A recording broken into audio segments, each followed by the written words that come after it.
السلام علیکم ورحمۃ اللہ۔ اللہم صلی علی محمد وعلی آل محمد کما صلیت علی ابراہیم وعلی آل ابراہیم انک حمید مجید۔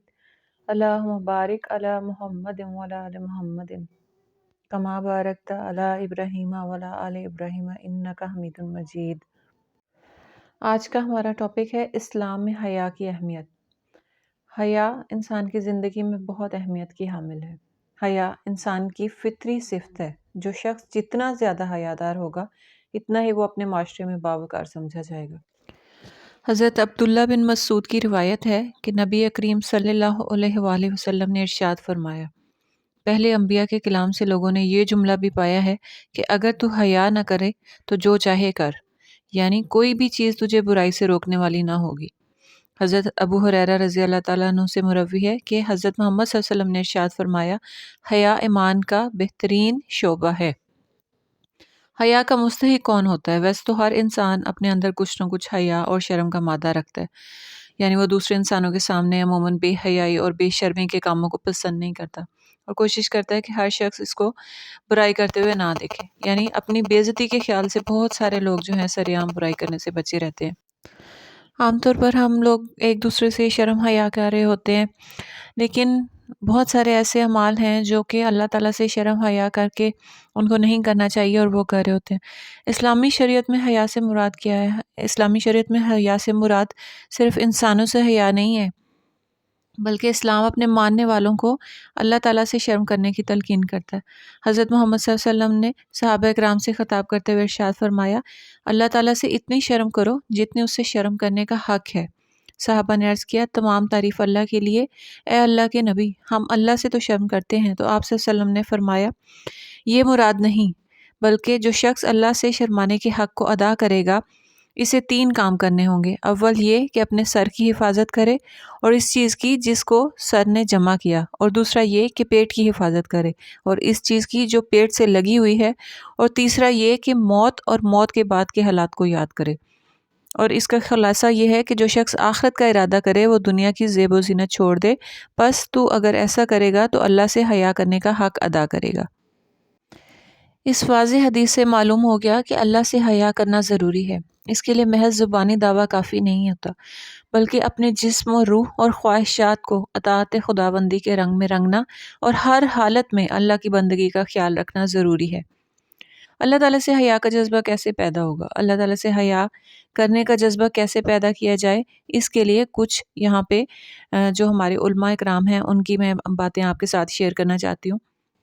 حضرت جنید بغدادی فرماتے ہیں کہ اللہ کی نعمتوں سے کے استحصار کے ساتھ اپنی کوتاہیوں پر نظر کرنے سے جو درمیانی حالت پیدا ہوتی ہے اس کا نام حیا ہے۔ اسی طرح سے پھر فرماتے ہیں محمد بن فضل رحمۃ اللہ فرماتے ہیں کہ حیا اس طرح پیدا ہوتی ہے کہ اولاً تم اپنے محسن کے احسانات کی طرف نظر کرو اور پھر یہ غور کرو کہ ان احسانات کے بدولت تم نے اپنے محسن کے ساتھ کیسی زیادتیاں کر رکھی ہیں۔ جب تم ان دونوں باتوں کا خیال کرنے لگو گے تو تمہیں انشاءاللہ حیا کی صفت سے اللہ تعالیٰ نواز دے گا۔ ان اقوال کا حاصل یہ ہے کہ ہمیں اولاً اللہ تعالیٰ کے ان انمول اور بے حساب نعمتوں کو یاد رکھنا چاہیے جو ہم پر ہر وقت بارش کی طرح برس رہی ہوتی ہیں، اور پھر یہ دیکھنا چاہیے کہ ہم ان نعمتوں کا کیا حق ادا کر رہے ہیں اور ہم سے کتنی کوتاہیاں ہو رہی ہیں۔ اس استحصار سے خود بخود ہمیں احساس ہوگا کہ ہمارے لیے بھی کوئی ایسا کام کرنا ہرگز مناسب نہیں جس سے ہمارے عظیم محسن کو ناگواری ہو اور اس کی نعمتوں کی ناقدری لازم آتی ہو، اور اسی احساس کا نام حیا ہے جو کہ مومن کی اہم ترین امتیازی صفت ہے۔ اللہ تعالیٰ امت کے ہر فرد کو صفت حیا سے مالا مال فرمائے۔ یہاں پہ میں آپ سے ایک حدیث شیئر کروں گی اسی حوالے سے۔ حضرت عبداللہ عمر بن کی روایت ہے کہ حضرت محمد صلی اللہ علیہ وسلم نے ارشاد فرمایا، اللہ تعالیٰ جب کسی بندے کو ہلاک کرنے کا ارادہ کرتا ہے تو اس سے حیا کی صفت چھین لیتا ہے، بس جب اس سے حیا نکل جاتی ہے تو وہ خود بغض رکھنے والا اور دوسروں کی نظر میں مبغوض ہو جاتا ہے، اور پھر جب وہ بغض رکھنے والا ہو جاتا ہے تو اس سے امانت نکل جاتی ہے، اور جب اس سے امانت نکل جاتی ہے تو وہ خائن یعنی لوگوں کی نظر میں بددیانت ہو جاتا ہے۔ جب وہ خائن اور بددیانت ہو جاتا ہے تو اس میں سے رحم کا مادہ نکل جاتا ہے، جب اس سے رحمت نکلتی ہے تو وہ لعن و معلون ہو جاتا ہے. بس جب لعن و معلون ہوتا ہے تو اس سے اسلام کا پھندا نکل جاتا ہے، یعنی کہ انسان مکمل طور پر حیا سے نکلنے کے بعد اسلام کے دائرے سے بھی نکل جاتا ہے. اور یہ حیا ہی ہوتی ہے جو انسان کو بہت ساری چیزوں سے، بہت ساری برائیوں سے دور رکھتی ہے. ہم عام طور پر انسانوں سے تو حیا کر رہے ہوتے ہیں کہ اچھا ہم مجھے کوئی نہ دیکھے میں کیا کر رہا ہوں کیا نہیں کر رہا، لیکن ہوتا کیا ہے کہ آج کل جو ایک سب سے بڑی برائی ہمارے ہاتھوں میں ہے وہ ہے ہمارے موبائل، ہمارا سوشل میڈیا، ہمارے لیپ ٹاپ اور یہ ٹیکنالوجی ساری. جہاں اس نے لوگوں کو فائدہ دیا ہے وہاں پہ اس نے مسلمانوں کو، انسانوں کو بہت ساری غلط چیزوں کی طرف بھی لے کے آئے ہیں. اب یہ انسانوں کے اوپر خود ڈیپینڈ کرتا ہے کہ ہم اس چیز کا کتنا استعمال کر رہے ہیں اور کیسے استعمال کر رہے ہیں. ہم نے ویسے تو اپنے موبائلوں پہ پاسورڈ لگائے ہوتے ہیں کہ ہمیں کوئی نہ دیکھے ہم کیا کر رہے ہیں اور کس طرح سے کر رہے ہیں، ٹھیک ہے. لیکن ہم یہ بھول جاتے ہیں کہ اللہ تعالیٰ نے ہمارے جو کرامن کاتبین ہمارے کندھوں پہ بیٹھے ہیں وہ بھی تو سارا کچھ نوٹ کر رہے ہیں.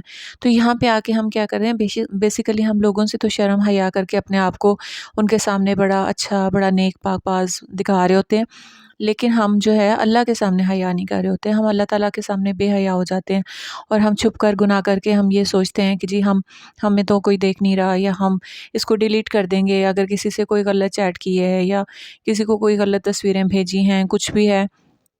تو یہ ساری چیزیں جو ہیں یہ ساری اللہ تعالیٰ کے ہاں تو ساری دیکھی بھی جا رہی ہیں اور ریکارڈ بھی ہو رہی ہیں. اور قیامت کے دن جو ہے جب کہا جاتا ہے کہ نامہ اعمال کھولے جائیں گے تو جو داہنے والے ہاتھ والے ہوں گے ان کو ان کا نامہ اعمال دیا جائے گا. یعنی جو داہنے ہاتھ والے ہیں وہ جنت سے ہمیشہ ان کو تشبیہ دی جاتی ہے، اور جو بائیں ہاتھ والے ہیں وہ دوزخ سے ان کو تشبیہ دی جاتی ہے.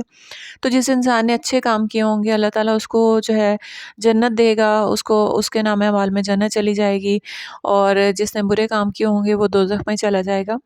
اس لیے سب سے پہلے جو بھی چیز ہے حیا بہت ضروری ہے. حیا جب انسان کرتا ہے تو زبان کی بیماریوں سے بھی پاک رہتا ہے. یعنی زبان سے ہم جھوٹ بولتے ہوئے ہم کہتے ہیں کہ اللہ تعالیٰ کو پتہ ہے میں سچ بولنا چاہیے، مجھے نہیں جھوٹ بولنا چاہیے. اسی طرح سے کسی کی غیبت کرتے ہیں تو یہ سوچ لیتے ہیں کہ اللہ تعالیٰ کو تو پتہ ہے کہ میں اس شخص کی غیبت کر رہا ہوں یا یہ برائی ہے اور مجھے اس کا جواب دہ ہونا ہے اللہ کے ہاں، اللہ کو برا نہ لگے. اللہ سے محبت کا جو ایک احساس ہے وہ تبھی پیدا ہوتا ہے، وہ تبھی مینٹین رہ سکتا ہے جب ہم ان چھوٹی چھوٹی برائیوں سے بات رکھیں. میں نے ایک جگہ پڑھا تھا کہ جس شخص نے 3 مہینے تک اپنی زبان کو جھوٹ سے اور غیبت سے بچا لیا تو اس کی زبان سے نکلی گئی ہر دعا قبول ہوگی. سبحان اللہ.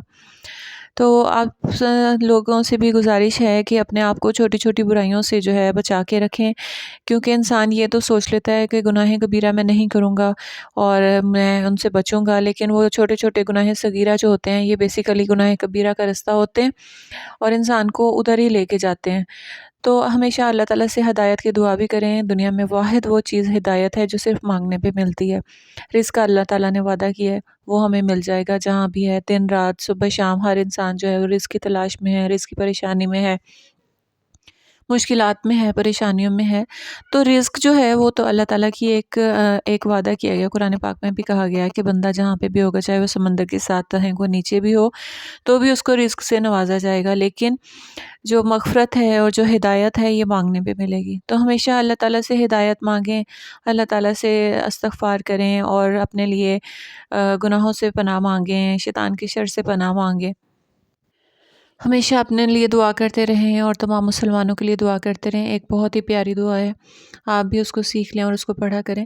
اللہم اغفر لی امتی محمد صلی اللہ علیہ وآلہ وسلم. یعنی اے اللہ میں تجھ سے معافی مانگتا ہوں، میں توبہ مانگتا ہوں امت محمدی کے لیے، اور پھر نبی صلی اللہ علیہ وسلم پر درود شریف. اور یہ بہت ہی پیاری دعا ہے. اس میں ہم اپنے سے لے کے ہر انسان، جتنے بھی انسان امت میں ہیں جو گزر چکے ہیں، جو آنے والے ہیں، ان سب کی مغفرت کی دعا کرتے ہیں. اس کے صدقے اللہ تعالیٰ جو ہے وہ انسانوں کو بہت خوشیوں سے نوازے گا انشاءاللہ.